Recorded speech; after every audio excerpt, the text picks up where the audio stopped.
I'm not into podcasts. I swear you'll never see anything like this ever again! What a hit! Back of the net. Hello, welcome to the Not a Pundit podcast. I am Not a Pundit Killian Ginnity, and I'm delighted to be joined as always by Not a Pundit Conor Glennon. How we doing, boys? And man in hiding after the weekend results, Robbie Redmond. Hey Killian, how are you? I'm probably better than you were at this weekend. Sunderland had a good result, so I'm always happy. We've had some fantastic revelations at Wearside. But Connor, I think the Northeast has a team on top. I'd rather not admit, but yeah. Yeah, I think we've finally established ourselves as the number one in the North after a hard fought run. We're straight off. It only call selling your soul. Yeah, so. I mean, we are fairly woeful for that. The off the back of the Champions League, we just straight off watching it there. It was mildly emotional actually hearing the Champions League music coming on, the hairs of the back of the neck going up. It's I think not to dwell on the fixture too much. I know we've Manchester United to absolutely dismantle, but I think 0-0 at San Siro, you'll take that any day. I think as a whole, the players looked nervous from the get-go. I think you saw them in the tunnel kind of looking around, looking left and right, going holy shit, that's Giroud and that kind of thing. And Jacob Murphy, when the Champions League music came on, just burst out into a big smile. I think he was going to cry, and you see what it means to them. And it's one of those things that it's absolutely lovely to see when it's not your team. you kind of want your guys to be stood up there going, okay, right, we're solid here, we can take on any man. I think the major takeout for me was just Trippier. He was absolute player of the match for Newcastle. He ran the show for us, and I think it just shows having European experience. And before we move on, I think T's and P's are with Eddie Mackay, the Newcastle fan who got assaulted over there last night. Apparently, from what everyone's saying, he's in a stable condition. What that means, who knows? But it's a part of the game that we're seeing a lot with European fixtures, and we hope not to see again. I think we're all in agreement on that one as a football community. Yeah, absolutely. With obviously getting into Europe now, Connor, do you think that Howe is the man to lead you forward, or do you think he is going to very, very soon reach a ceiling that you may need a bigger name? I think it's too early to say. I think we played well today. I think I liked the passion he was showing today in terms of on the sideline. Him and his best friend Jason Tindall were really running the show, and Tindall was walking all over that pitch. He didn't mind where that technical box ended, but look, yeah, I think it's going to be one of those that I think the job he's done, he deserves the right to have a few mistakes. Obviously, it's the highest level of football, and there's not a lot of area to make mistakes. But I think no one's under no illusion that we're not getting out of this group, so I don't think he should be judged on that. I think let's just focus on if we get into the Champions League next year, how we perform next year. We'll go from there. And speaking of mistakes, Robbie, United, how did you get on the weekend? We got on exactly how I predicted, Killian, which was Brighton basically making a show of Man United. So yeah, they fully deserved to win it. Brighton were absolutely brilliant, and it really kind of exposed every level of Man United that they've got wrong over the last couple of years, or last 10 or even longer years. So there's so much to even get into here, like that. Say Man United lose 3-1, they're comfortably beaten by a team who I think will be probably top 4 this season. Brighton are absolutely brilliant. Do you think they'll push into the top 4? Then Gary Net. On this form, they can beat anyone. Who we're going to talk about United before we get into Brighton, but what team could you feel that would actually comfortably beat them? Or I know West Ham beat them playing kind of Brexit ball, but I just think they're capable of beating any side, and it's just incredible. I think De Zerbi is probably at the moment the best coach in the world. I can't see anyone as innovative or doing as well as this guy at the moment. So that's another issue. You have to kind of go with Brighton deserve it. But I remember then looking after it, Gary Neville's like, the Glazers are responsible. This is how it works. 10 years of mediocrity. I'm like, mate, everyone knows the Glazers have been absolutely terrible. They've ruined the club. They what he done should never have been allowed to stand. He let the club go into nearly disrepair, but we just need to kind of bring this back and talk about the football here just for a second. So, like, Brighton completed like 614 passes against United, which is the most for an opposition team since Liverpool beat United 5-0 in October 21 when the wheels were coming off for Ole Gunnar Solskjaer. So you just really saw, I think every level of United was exposed. Like recruitment, Brighton's squad cost 17 million. Man United's squad cost 347 million pounds. Bonkers. That's frightening. That's insane. Like, that is absolutely insane. Like, there's Danny Welbeck. I'm like, Danny Welbeck, Van Gaal let him go. Like he was a good player. Like, Ferguson loved him. He was very tactically flexible.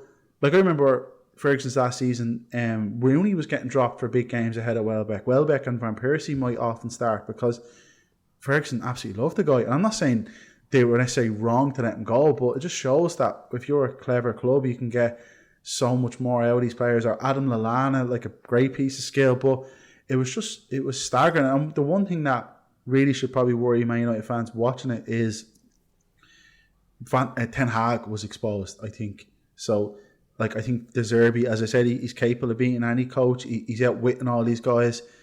First 20 minutes, Man United played like a diamond formation and Brighton looked a bit flustered. Brighton figured it out. Yeah, they abused it. They absolutely abused those wings. They saw that diamond. They were the middle's boxed off, it's closed. Let's just hit the channels and absolutely rinse them. Yeah, and they do this thing where they Brighton suck teams onto them and they want you to press them because they pass it around you.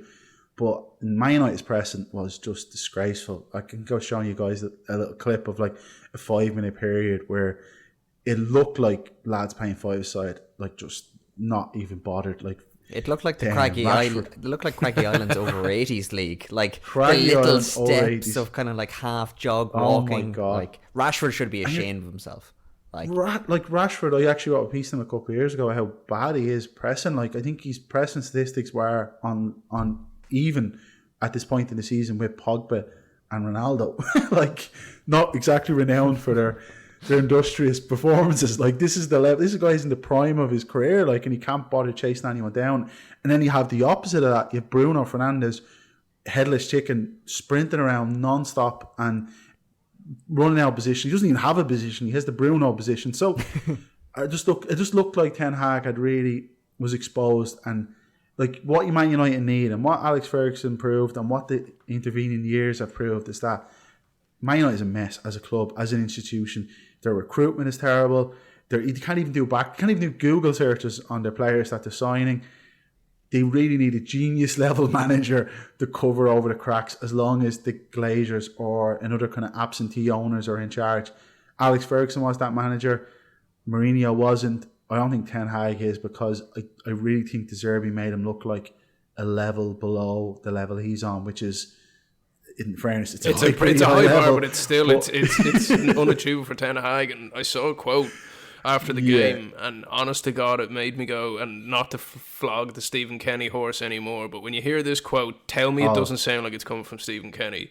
The first 20 minutes were very good. I think we had chances in the first half. I think we played very well, but we didn't score. We didn't finish. That's Stephen Kenny. That is. That's the accentuate the positives. That's Stephen Kenny, definitely. All he's missing is talking about the fans, many fans that were there. So yeah, it was pretty grim, but also expecting like I sat down to watch that, and it was a really enjoyable match. I say that as a Man United fan, maybe I'm a bad supporter, but I really enjoyed watching it because Brighton was so good. But I was not surprised at all. Like Casemiro looks off it. Like Højlund looks decent, I have to say. He does look like a half decent player. He has potential there.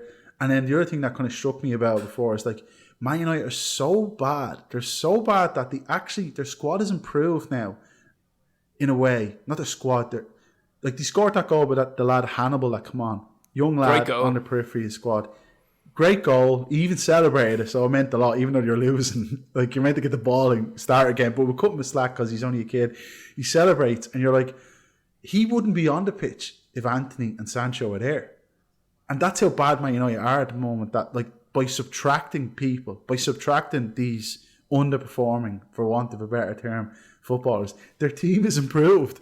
Like, this is how they, honest to God, they are just a mess. Like, and I cannot see anything beyond top 8. I think it could be another one of those Louis van Gaal last season or Mourinho last season, or I'm not saying Ten Hag could be sacked, but just it doesn't look like it's going to work out. Liverpool are doing really well. Newcastle will improve. Brighton just look unstoppable. Like, they look absolutely unbelievable. Man City and Arsenal will be thereabouts, but Man United, they're going to be drifting. They're going to be drifting for a while, and yeah, like Kill what. And I'm looking at the squad. Okay, yeah, sorry. I was just going to say Connor, no. the problems though. This is one for both of you. It's like, do you think it's all Ten Hag's fault?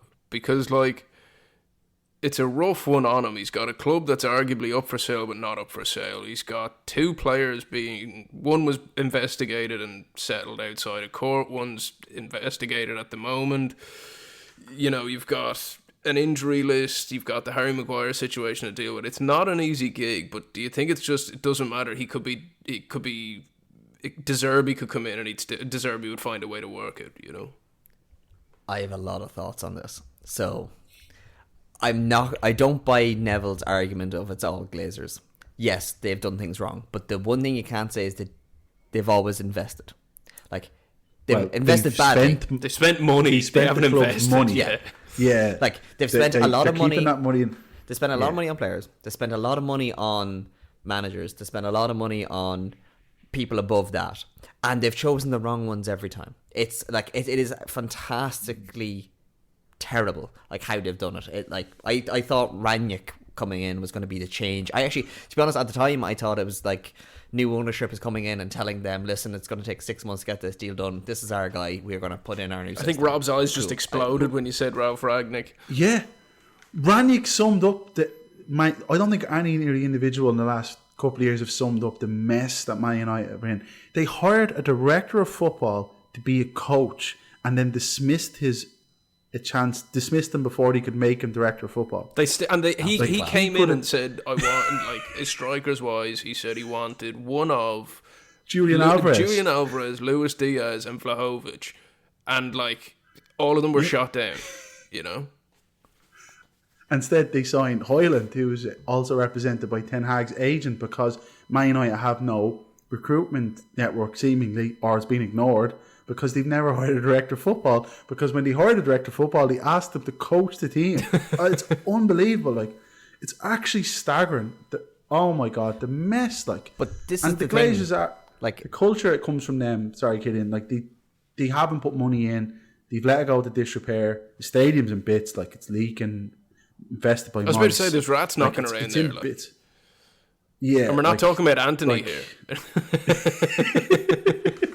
Like, they've let the club go to rack and ruin, but the squad has been invested in. But they keep doing is putting the wrong people in charge, and I think Ten Hag is yet another wrong person in charge, and his lack of control over that dressing room. People are saying, "Oh no, it's him being the strong man, telling these players where to go." They had 4 players at each other's throats after losing to Brighton. I think that's the only positive of that game. And I know this sounds mental. I agree, I think no. If you have that kind of heart, show that to the fans. Not behind closed doors where you can get a little story out by leaking it to your agent. Well, we know that on the Bruno. We know it was Bruno. He took melted. McTominay on. It's the wrong guy to pick in that dressing room. Then Martinez gets involved and you're like, Jesus, this is getting spicy. But like, jokes aside, I genuinely think that shows they do care, you know. I personally never saw the Ten Hag thing. Not that, like, I remember writing a piece at the time saying, yeah, like, if you're going to sign Erik Ten Hag, he has proven to be a very good coach, capable coach, but you can't just take him. Like, Ajax he doesn't sign the players for Ajax. Like, Edwin van der Sar and Mark Overmars were doing that. He coached the team. So he needs people behind him to do that. He needs a director of football and a CEO who's football minded, or at least knows the business. He's not a marketing person like a lot of the people United have had, but instead you just grabbed him and brought Ten Hag over. Nothing else. There's no director of football. You have a football director, John Murtagh, but like, what has he done? It's Ten Hag signing the players, so it's utterly pointless. Whereas someone like Pochettino, who doesn't really work with directors of football and has been in the Premier League, and that's the other thing with Ten Hag, he's coming from a lower league like the Dutch league, where someone like Anthony can look like a superstar. But when he comes to the Premier League, it's the physical step up, the intensity.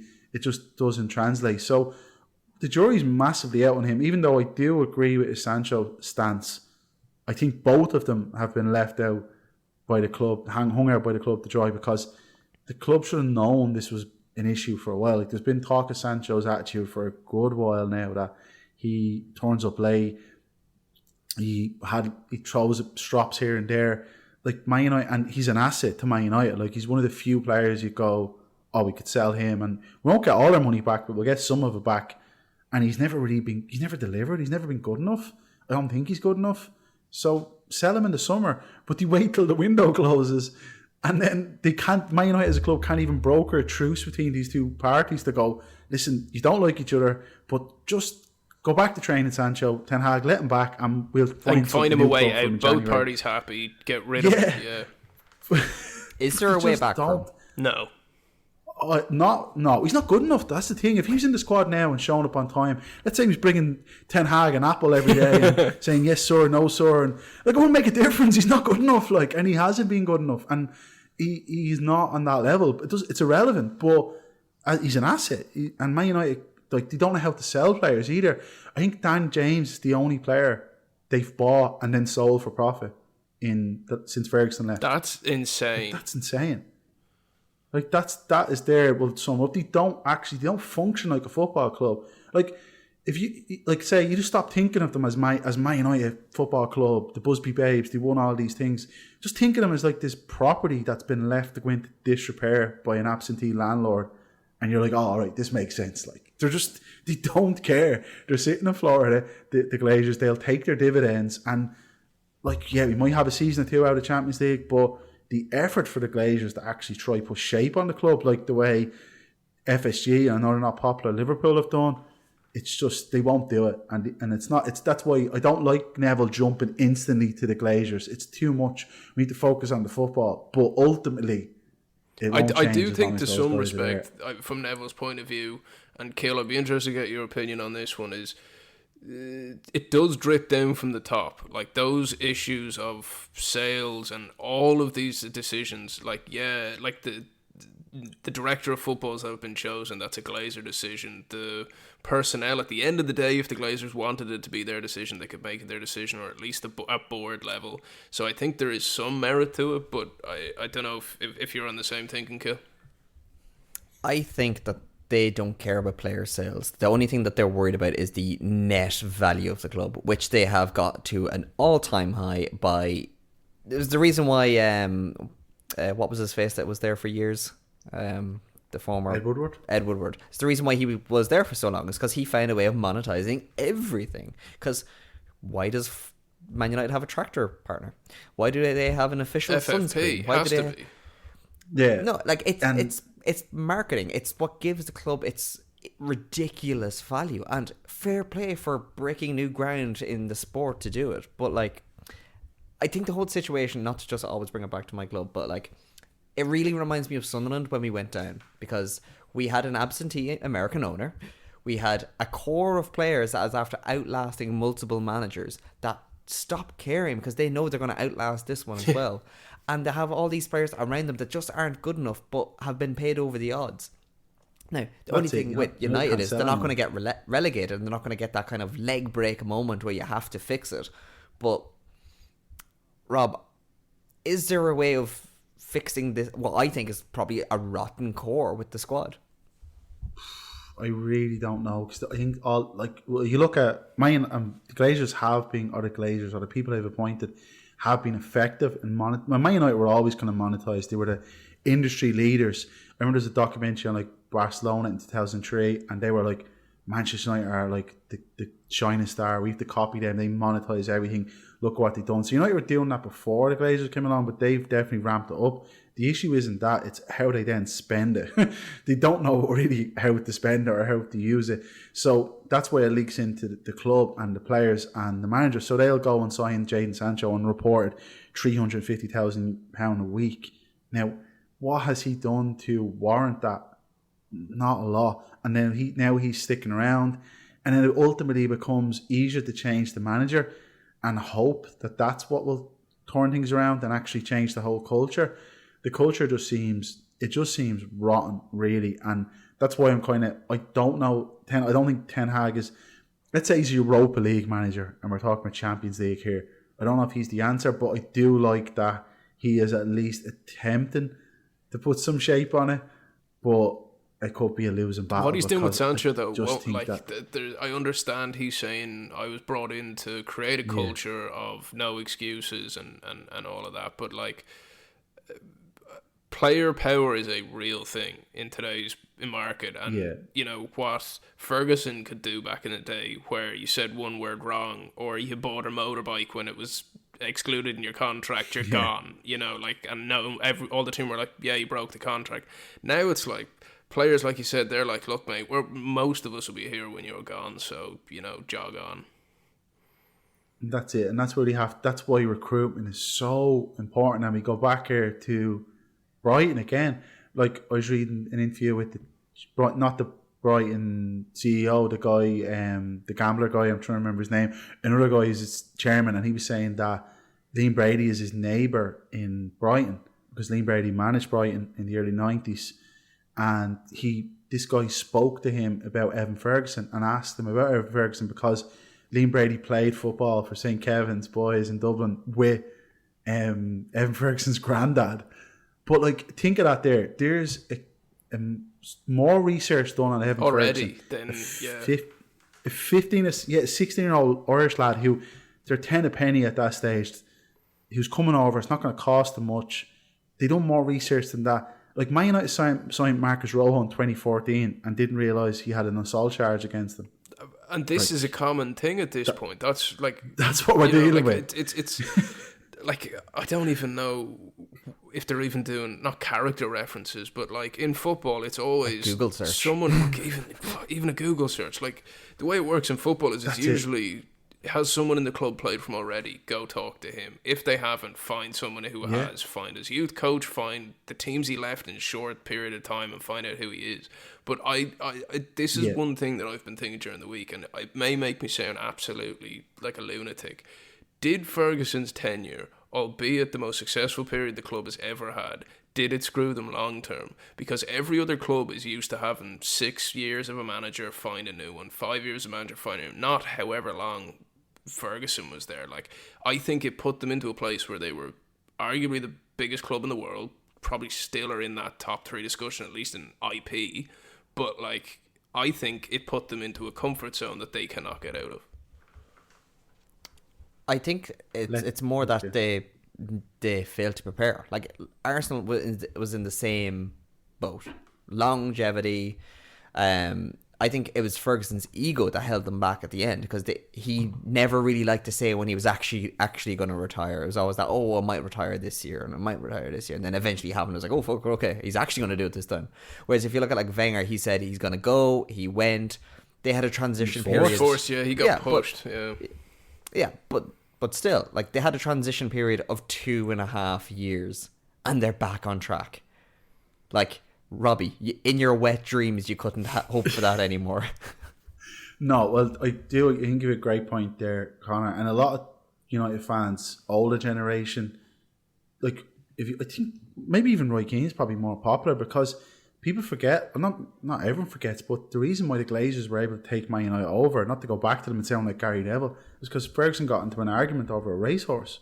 Like, that's why we're here. That's why this. Yeah, with JP McManus and Magnier, Ferguson got into a massive row with them over racehorse. There was pressure put on Ferguson.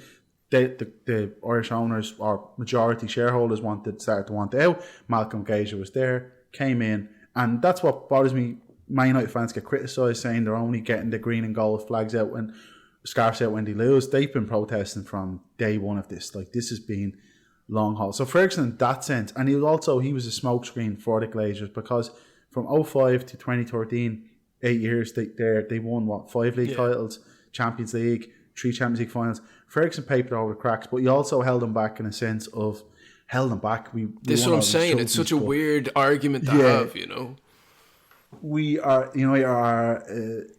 basically nearly like a medieval operation. Like all these other clubs, like Arsenal, have a director of football. Brighton have a director of football. The manager is no longer a manager. He's a head coach. You move him in, you move him out. Like you, obviously, you're looking for a better head coach, like Graham Potter. Like so, you have Chris Hughton at Brighton, Graham Potter to Roberto De Zerbi. It's like, remember years ago, like Pokemon, like the different levels of evolution. Like, I don't know who's after De Zerbi. Yeah, but Man United don't have that. You just have let's go get Louis van Gaal. He was a good manager in the 90s. Oh, let's sack Van Gaal. We missed out on the Champions League by goal difference. Let's get Mourinho in. He's a famous manager. Mourinho and Van Gaal's football couldn't be any more different. They're like, and then get rid of him. We bring in Ole Gunnar Solskjaer. God love him. Like he got and then he we got get rid of sold him. We bring in Ralph Rangnick. He got sold a proper rod. Yeah, like, and all these guys are collateral damage for ultimately these people who just don't know what they're doing, don't care about what they're doing, and it's just a cash cow. It's a dividend. Man United will give each Glazer family member 25 million a year. They'll take it out. They put nothing of their own money in, and the way the Premier League is, the way European football is, the money Man United spends will keep them at a certain level, but success is.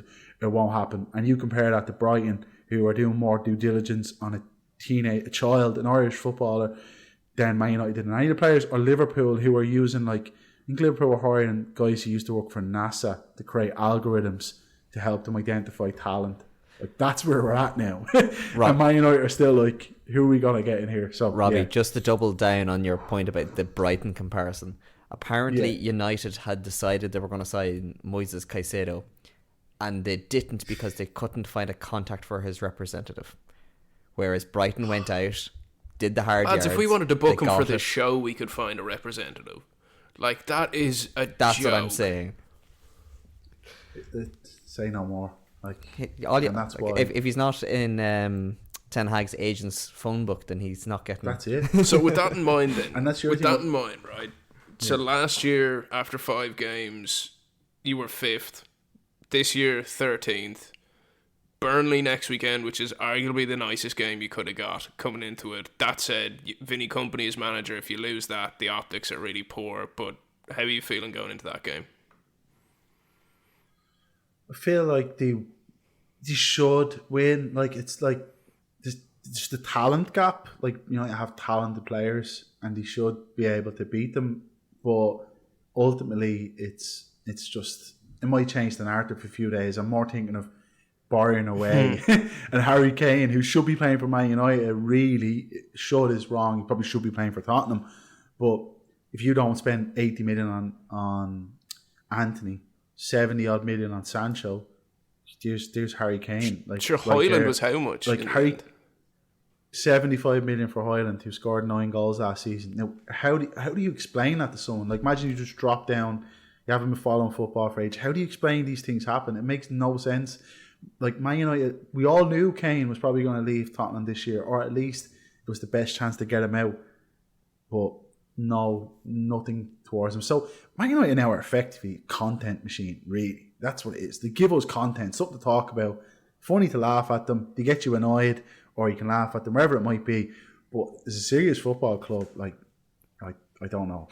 Maybe in 5 years' time, maybe some, I don't know, hopefully not Qatar, but someone might come in and put some shape on it. But I've lost all hope for them, really. United's transfers, until we start winning again. United's transfers remind me of Football Manager, because, like, you know the way in Football Manager is the star rating on players, but like that's a relative one to your squad and your scout's ability to understand. It's kind of like they've scouted Højlund. It's like, oh, he's 5-star in comparison to Hannibal, or like Zidane Isbal, or whatever his name is, instead of kind of going, oh, in the rest of the world he's actually 3-star in comparison to Harry Kane, who is actually 5-star for everybody. It's just one of them like really short-sighted. Like, one last scouting. good stat about United. This is one that will really make your head spin. So since the 2011-12 season, no Premier League team has had fewer players leave their club. So, you know, you've had 174 player exits, you'd call it. This is via Transfermarkt. So basically, you just can't sell anyone. So that's why the culture's wrong. World's biggest adoption agency, Manchester United. Literally, like it's like the civil service, like jobs for the boys, for life, like. So yeah, pretty much, like, and you're well paid, and yeah, you might have a few bad days, get a bit of abuse, but We'll give you a bit of cash. You'll generous get a good lump sum, and if you really want to leave, we'll pay you off to go. Yeah, so they listen to Bruno give out to you all day. Before we move off Lads, United, let's just get ourselves registered as players and just get signed for United. Before we move off United, the last thing I want to get your boys' take on is taking Højlund off, and obviously it was met with boos. Where do we land on that? What did it matter? I think it showed a sign of what is in Ten Hag's brain. Like, it really showed a lack of fight for me. I don't know about you, Rob. I think I'm being real nice to him. Usually I'm really critical of managers. He was playing well. I would have kept him on United chasing the game. Maybe he was being too pedantic about, we can only play 70 minutes or 60 minutes, wherever it is. So it was interesting, though, definitely the crowd reaction, because they've always supported Ten Hag. They will support the manager. That they love that at United. But yeah, it was the crowd reaction was interesting because it's the first time they've really turned on him. It also shows how frustrated they are. They just have to take their anger out on something. And yeah, it's the first time I've really seen them go against one of his decisions. I think they'll have to do it a few more times going forward. Yeah. And speaking of changes, obviously Arsenal made the change between Robbie Redmond's favourite goalkeeper in the world and their new signing, Ramsdale for Raya. Connor, what was your reaction before we unleash Robbie on this? Well, I've a stat and a quote to lead this off with, and then I'll kind of give you my... Go with the quote first. We'll go. Mikel Arteta said, "I'm a really young manager and I've only been in the job for 3.5 years, and I have few regrets about what we've done. One of them, that is on 2 occasions I felt after 60 minutes and 85 minutes in 2 games in this period to change the keeper in that moment, and I didn't do it. I didn't have the courage to do it." Now, I appreciate it as a manager saying, here's the transparency of my thought process. But if you are Aaron Ramsdale, you know that's you. He's played you 76 of 77 Premier League games in a row. It can only be you. That has to destroy any thought of, I'm the number one. Ray is just in here to challenge me. That basically is going, didn't trust you. I think it's Raya. I predicted Raya would be the number one by Christmas. It's September. It happened a lot quicker. I seen Raya in the flesh at Anfield. I was my friends are Liverpool fans, and I went along, and I was watching them, and I had no connection on my phone or nothing, so I literally just spent the whole undistracted watching them play, and it was a boring match. I'm not gonna lie. Other than Salah being really good, I was struck by how good Raya was with his feet. This for Brentford. He's a brilliant passer of the ball. He, not in the sense of Onana, United brought him in, he's good with his feet, and he hasn't been very good at saving either. David Raya has both aspects. So I did a piece on Ramsdale a couple of months ago because I feel there's very few players who are overpraised. I think he is one, definitely, and I'm kind of glad to see Arteta come out and say that, even though he's kind of laying the gauntlet down to him, really. Is that what he's doing, right? Because that's what I'm wondering. Because is it a case of, are they going to play one off the other? So, say Ramsdale was poor, they brought Raya in. If Raya plays this weekend and he's poor, Ramsdale's back in. Because if he doesn't, fans are going to be hopping on him if he's kind of going, oh, no, we're going to stick with Raya. But they're like, well, you got rid of Ramsdale. So because if he plays this right, Ramsdale and Raya will be at the top of their form, and to be honest, they don't care who's in the net at that point. I think it's laying the gauntlet down to Ramsdale. I don't think he was good enough in the last, say, 10 matches of the season. Remember the match that really cost Arsenal the 3-3 draw? Ramsdale passed the ball directly to Southampton. Southampton were relegated and Arsenal dropped 2 points against them. And there's loads of little games you go through like that. And then I remember digging into the stats for him. So his save percentage last season, Ramsdale was 71.8, so let's say 72, whereas David Raya was 76.2, which was the 4th best in the division behind Bernd Leno, Nick Pope and Kepa Arrizabalaga, surprisingly. So on the stats, you're like, okay, Ramsdale beats him because he's better with his feet. Or not Ramsdale, sorry. I must correct that. David Raya is the better goalkeeper. Stats, yes, 100%. And then from the eye test, like, I do think that as well, Raya is better. And then just his demeanour, I think Ramsdale, he has Pickford vibes to him, I think. He's a bit jumpy, a bit, like, I don't know if you've seen a goal a couple of weeks ago. Like, I'm not a goalkeeping expert, but I was watching João Palhinha scored for Fulham. And Ramsdale, it was like the equaliser. Ramsdale put all his weight on his left side. And the only part of the goal that Palhinha could have scored in was the area Ramsdale vacated, because he was just jumping around and trying to be busy. And I feel like he wouldn't inspire a lot of confidence if he was my goalkeeper. And I do think he's made mistakes. And I think Arteta, I think that's great, being ruthless like that. Why should a goalkeeper have a veto on his position? Like, he thinks this guy is better. He's treating him no different than a centre midfielder or a centre forward.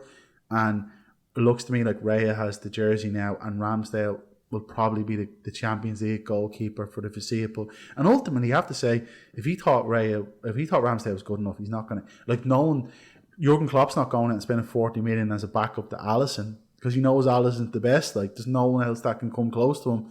That's why he has Kevin Kelleher. Whereas, and the other thing with Arsenal as well is that Arsenal's goalkeeper coach used to work with Raya for Brentford. So that makes sense. I think that, yeah. So I think the wind is only going one way here. Even though Ramsdale is a bit of a media darling, so just be careful. You see some of these quotes. Like, I think his agent is working overtime to kind of change the narrative. I've already seen him being linked to Bayern Munich and Chelsea. I was going to say the Mail are reporting that Chelsea are quote unquote alert to the situation, but I think every club in the world is alert to the situation. Yeah, I think this is probably the biggest decision Arteta has made since Aubameyang. Like, this is possibly the most divisive, because you have one of probably the league's best goalkeepers versus one of the world's most valuable goalkeepers. Not saying best, Rob, don't worry, calm down. But like, the thing about Ramsdale is he seems like a proper Jack the Lad, and he could be very popular in that dressing room. And I think that's where Arteta has to be careful. And even for himself in the media, because like, we've seen Ramsdale come out and be very blunt and honest in podcasts. Wasn't he on the Fozcast? And he was basically saying like, yeah, Sheffield or Bournemouth didn't want me to go, so I just told them I'm leaving, and you can either I won't work, or you let me go. So like, Connor, will this blow up? And if it does, can Arteta weather yet another big storm? It's one of those, I'm not sitting on the fence when I say time will tell, but I think you make a good point with Aubameyang that he handled that situation about as well as he could have done when it came down to it in the end. And he is a clone of Pep in many, many ways, and Pep is good in conflict. So I think if it is to blow up, it won't blow up in favour of Ramsdale. Arteta will come out shinier on that one. I really hope for Ramsdale that he can pull this off. I like him as a player. I like him as a guy. I think I kind of like the bit of shithouse in him. He's a character, and as all goalkeepers are. But I think long term, my heart says Ramsdale. But from the stats that Rob's kind of said it on air and off air, and the efficiency that he brings to it, I think it ain't going to be Ramsdale in that net in 2 years' time.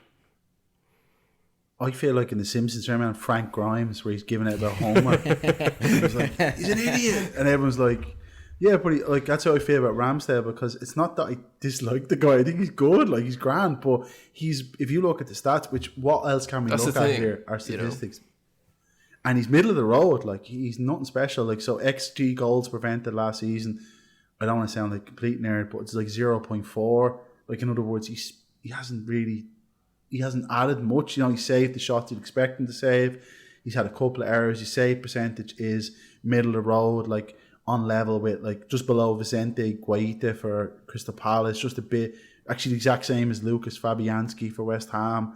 Like, nothing special. And Arteta, for all this, is he's nakedly ambitious. Like, this guy he wants Arsenal to win. He didn't spend all that money on Declan Rice for nothing. He wants the best in every position, and he's looking at, and I think he's come to the conclusion that David Raya is better, and I think I like that way of operating. It's rather than it's ruthless in a sense, but I think it will stand to him, and I do think ultimately it's a cruel game, but I think Raya is a better. I think as well it goes back to what we were saying about United. Like, I don't know if you guys watch the All or Nothing with Arsenal, but like the Edus of the Arsenal team are the real string pullers. And yes, they give Arteta a lot of freedom, but there is a strong unit there that are very capable and serious operators. And I think that's what's really elevated Arsenal. Like, don't get me wrong, without Arteta, you bring in a not great manager, you can have the best directors of football and you want. It needs to be cohesive. But I think it just proves that point of you need very dedicated roles that people don't deviate from and do effectively to be competitive in any league, but especially the Premier League. And like, speaking of being effective, Arsenal have Tottenham at the weekend. What are we saying, boys? I can't really look beyond Ange right now. Like, they're playing fantastic football. Like, it's going to be a great game to watch because two teams that can play good ball. It's going to be entertaining if nothing else. But I don't know. I think, Robbie, I'll get you to come in after this. But I think the way that Ange has them playing could be the kryptonite to Arteta. Just that kind of like going at you, positivity, fucking let's keep going. Will break down Arteta's a bit more thought out. I kind of want to say, but I don't want to say, if you know what I mean. Kind of tactics, and like it's one of them kind of ones. It'll either be like a 4-4 thriller, or it's going to be like a Richarlison shithouse get it over the line. Yeah, I'm really looking forward to it because I don't get many predictions or any predictions right, but one I did get right was that I thought Tottenham would be the team to watch this season, just because it's going to be so enjoyable and the games will be great. And I didn't see the match on Saturday, but saw the highlights, and you have like Richarlison scoring in the 98th minute, Kulusevski scoring in the 100th minute technically, and it's just class. And Postecoglou, anyone who's watched Celtic teams won't be surprised by his kind of demeanour and his approach, but also the type of football he played. Like those goals as well weren't just like hit and hope goals, they were like well worked goals. So that shows that they really are taking on board his kind of coaching, and he's kind of like, as well, he's like, I like with Postecoglou, he's like the opposite of these kind of Mourinho or even Ten Hag, or Klopp can be a little bit grouchy as well. He's just kind of life affirming. Like, you like listen to him. He seems like a nice, like you'd like to go for a pint with him, and he seems like he'd probably go with you too. He has kind of yeah, he kind of has this thing like a nice outlook on life, and he was talking about his dad passing away, and he's talking about mental health, and then he's kind of, it was his way of defending nearly Richarlison because he's had a tough time. And then Richarlison scores, and you're just like Tottenham might not win the Premier League, but if you're paying wherever it is €1,000 a year, €2,000 a year for a season ticket to go watch Tottenham, like you're getting your money's worth, as close to your money's worth, like as you can, and that's all really you can kind of hope for. So I think he's a great fit, and he's a super coach as well. And I kind of, not my second team, but I'd like to see Tottenham stick it to Arsenal. I think that would be enjoyable. I like to see them do well. I can't explain why, but Tottenham have always been a team that have been a cheese grater to me. I don't know why, but I'm a big Ange fan, and I think looking at his post-match comments the other day when he was asked kind of about the possibility of Tottenham winning the league and the fans thinking they can win the league, and he very much didn't come at it as some kind of Klopp way of shooting it down and doing the usual PR line. He was like, how amazing is it that the fans can dream? He's like, they have that right, they pay their money, they come to watch football that we try to do the best they can, let them dream. And like, it sounds kind of wishy-washy, but that's the stuff that flies with fans. Yeah, he gets it. He definitely gets it. And after the last couple of coaches Spurs have had since Pochettino, he's probably as close to that level. He's on the same kind of emotional level. I enjoy watching him play, definitely. I think he brings something different to it. But like, it's also kind of refreshing to see, like, with Ange, Tottenham have obviously like put their faith in him, but like they allowed him to prepare for Kane's departure before Kane ever left. So they were either going to be left with Kane plus a good team or a good team, and they've just been left with a good team. And like Connor, it harks back to the Bale days of Bale goes, get any player that is willing to be there, and then just hope that they work. And you got Eriksen out of it, but then you also had Salado and Lamela.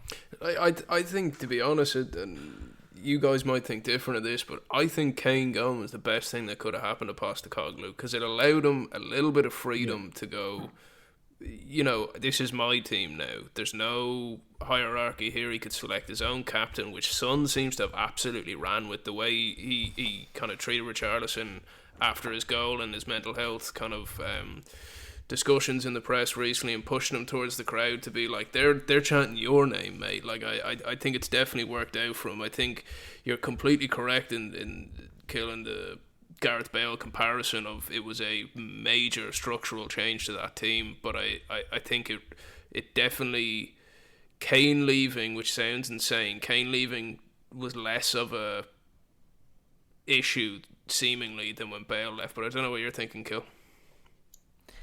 There is one little thing that's come out since we started recording via Fabrizio Romano that could actually put a little bit of spice onto that thought. Harry Kane's coming back. Spurs chairman Daniel Levy, we have a buyback clause for Harry Kane. I'd like to thank Harry for everything he's done with us. It goes without saying he's always welcome back, and he's a much loved, valued member of the Spurs family and forever in our history.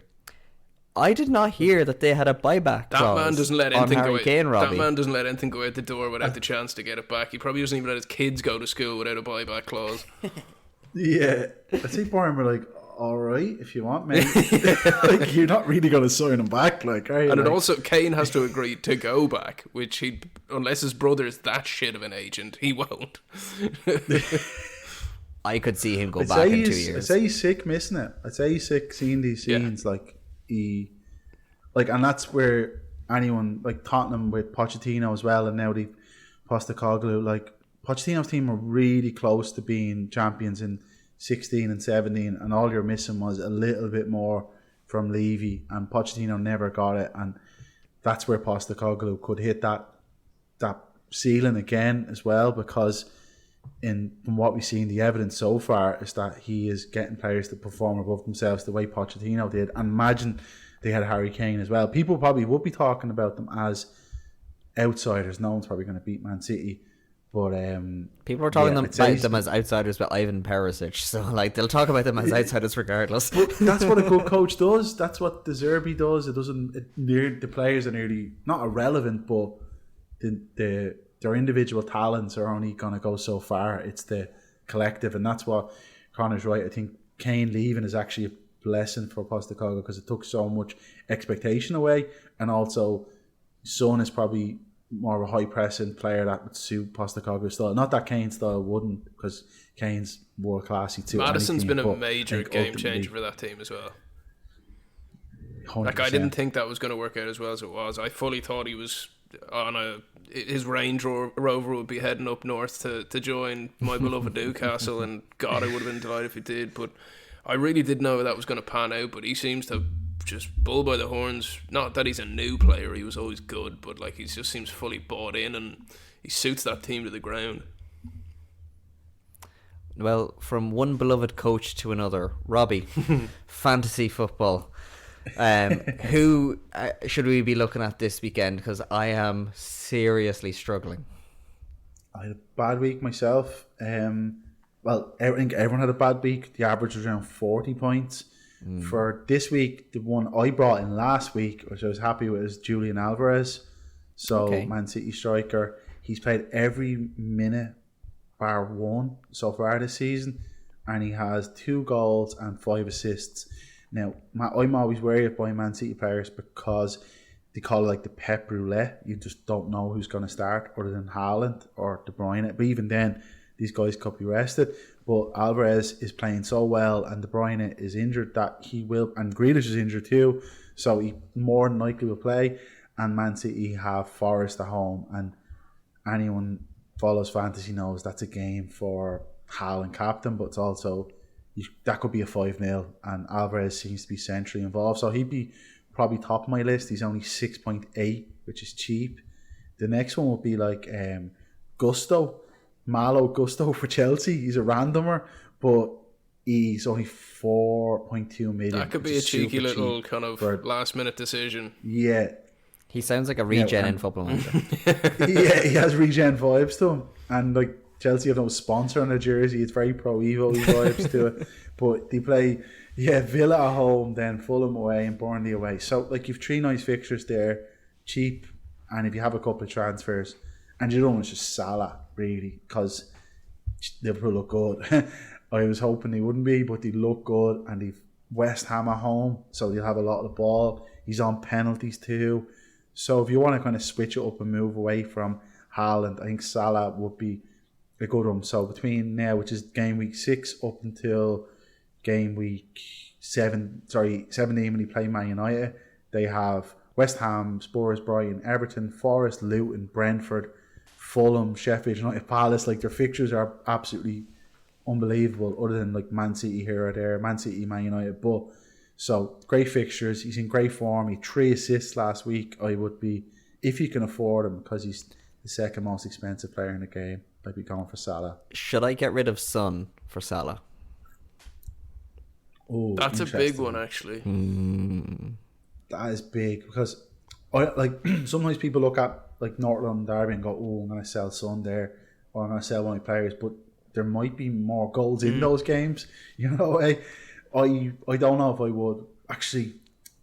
I don't know, because Spurs have Arsenal, then Liverpool. I don't want to sit on the fence. But Salah is just in super form, so I don't know. Maybe that's in terms of selling. Maybe look to sell. Move in on terms of selling, who are the obvious ones to get rid of? Nicholas Jackson for Chelsea. Like, God almighty, like everyone jumped on him because he was cheap, and poor fella's getting loads of chances, and it's just not going in for him. He's very, he's doing like it reminds me of like Torres, and like when he just signed for Chelsea, like he's just not scoring, and he's not, and Chelsea aren't playing particularly great. So Jackson, I'd move him on. I sold Ollie Watkins because like Villa are scoring plenty of goals, but he's not getting any of them, and he's 8 million. That's heavy, yeah. If someone's not doing well, just move him on. Like, it's grand. There's loads of players in the game, and the other one was Martinelli. He came off with a knock for Arsenal, and he's expensive too. I think he's like 8.5. I just would probably just move him on. And there's so many good midfielders on the game this year that I'd be focusing my money on midfield. Like you've Mbueno, Salah, Bowen, Saka, Maddison, Son, Diaby off Villa, like Ward-Prowse, like there's loads of them. So I wouldn't stick on players for too long if they're not doing great or if their fixtures are poor. And like you've said before, you can't take your love for the player into account. You need to be ruthless in terms of the stats. Absolutely. That's why I'm dying to sell Bruno and Rashford, but they've Burnley, and I'm like, I can't sell them before Burnley and Palace. But yeah, you just need to take the emotion out of it completely. Now, gentlemen, we are coming to the end of the podcast, so one very last quick fire question to you is, what match are you going to watch this weekend and why? Ooh, I think the North London Derby for me is an obvious one. I'm also very curious. Actually, I'll do it in a 3-tier. This is the longest quickfire question answer the world's ever seen.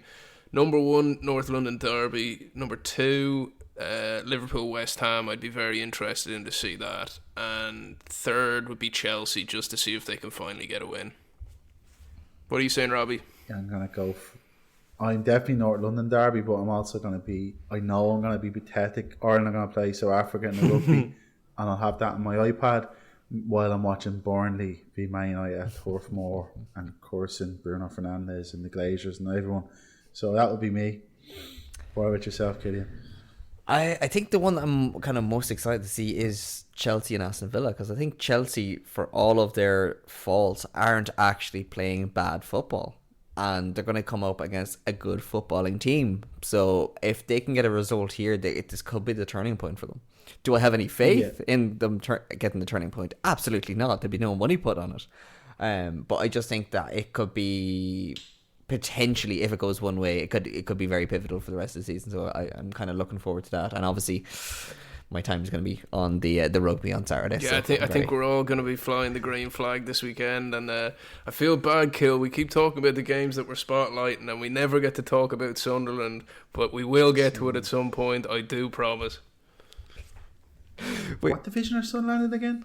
Wow. I'm only joking. No, but for real, what division are they in? No, I'm joking. You'll all come crawling back to us when we're back on Netflix. Yeah. Keep on laughing now. Gentlemen, we've made it to the end of episode 2. Well done. And I want to thank you for joining me this evening. Thank you very much. Not a pun, Conor Glennon. Thanks a million, boys. Great chat as always. Thank you very much, journalist and author and man that gives us credibility, Robbie Redmond. Thanks, lads. And thanks to you for listening. Give us a like or a rate or whatever it is on the platform that you're listening to us on. And we'd appreciate it if you could leave us a wee review. And we'll catch you next week. I'm not into podcasts. I swear you'll never see anything like this ever again. What a hit! Back of the net.